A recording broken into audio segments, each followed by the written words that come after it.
Labas, Egmontai. Labas. Iš tikrųjų, Olele projektuose taip pat labai glaudžiai bendradarbiaujame ir su tavimi, tavo daugelis prodiusuojamų grupių koncertavo pas mus vakarėliuose. Sakyk, kaip pats tu vertini patį Olele projekto koncepciją?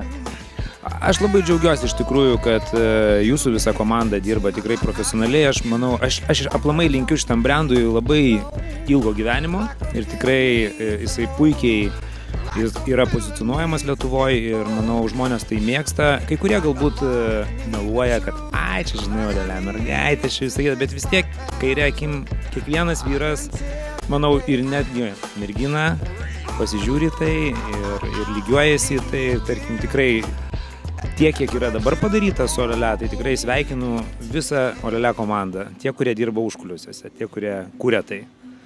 Savo gyvenimą leisti kažkam pasiimti, kaipgi galima šitiek laiko man vien gyventi tavim.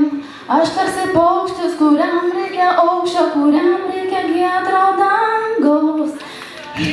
Dainuok dėl muzikos, žinau geriau, bravo. Pagal ką tu vertini, ką tu atkreipi dėmesį, sakykime, ir gatvėje eina mergina, į ką pirmiausia atkreipi dėmesį? Problema tame, kad aš tiek daug dirbu, kad aš tom gatvėm labai mažai ir pasivaikštau.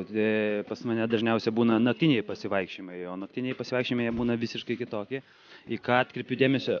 Aišku, kad į visumą. Ir šioje komisijoje sėdėti buvo įdomu stebėti visos mergaitės skirtingos, kaip sakant. Čia įdomu šitas projektas. Tikrai gerbiu, kad lietuviai tiek padarė tokį didžiulį ir stiprų projektą Lietuvoje. Tinkate mūsų Lietuvoje, daug blondinių, kaip sakant, pasidažiusios. Smagu.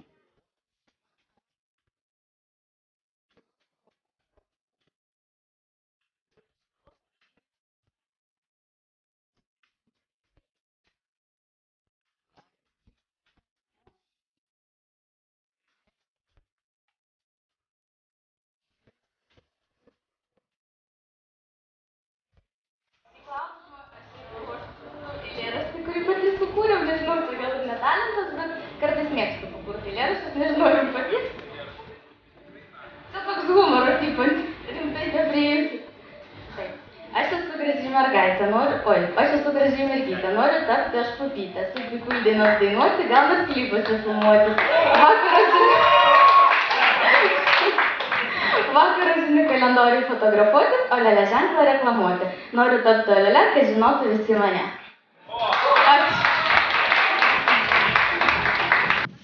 Tai kuo tu vardu, sakyk? Esu Erika Gataveckaitė.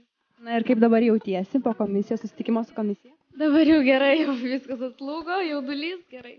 Labai jaudinasi iš pat pradžių, ar ne? Iš pradžių labai jaudinasi, bet tai šiaip neblogai, galvoju, bus tikrai baisiau. O kaip nustebinai komisijos narius? Ką parodai tokio kažkokio, ko neturi kita mergina? O žinokit, nežinau, šiaip deklamau savo eilėraštį sukurtą būtent šitai komisijai. Nežinau, ar jums patiko, bent jau ploja tai, kad patiko. Taip, tu minėjai, kad Olele kalendorius, patekti į Olele kalendorių ir galbūt kažkas bus toliau. O kas gali būti dar daugiau? Kas gali būti dar toliau? Tiesiog, galbūt kas nors mane labiau pastebės kaip šokėja, o ne tik kaip šiaip.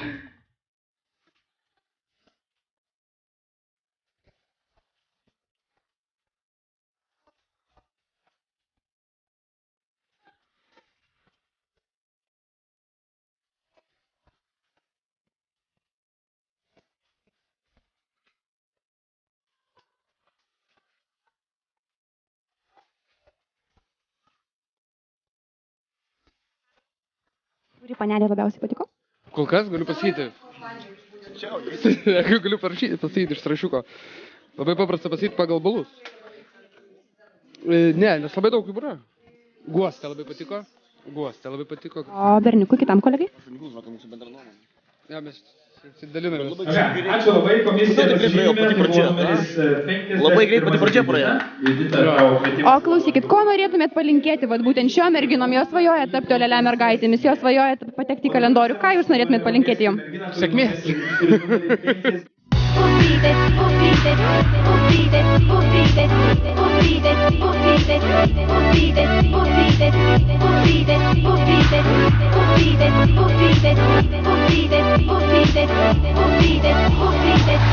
Kaip surasti meilę tikrą, kad ji niekad nepaliktų, aš svajoju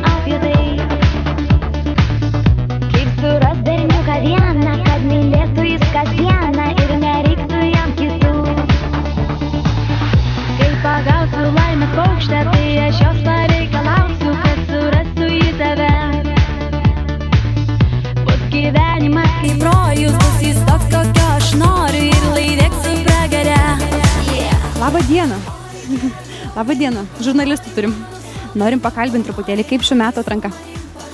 Žinokit, nežinau kaip šių, nes aš nebuvau jokiam praeitam pirmą kartą tiesiog. Tai va. Kuri mergina jums labiausiai patiko, ar kažką įsidėmėjote? Žinot, aš kažkaip gal truputėlį toks suformuotas yra Olele veidas, kad tai blondinės, kad tai yra truputį tuštumos, bet žiūrint į visą šitą vaizdą, jaunos mergaitės, studijuojančios, užsiiminėjančios kažko, nu žodžiu, normalus jaunimas.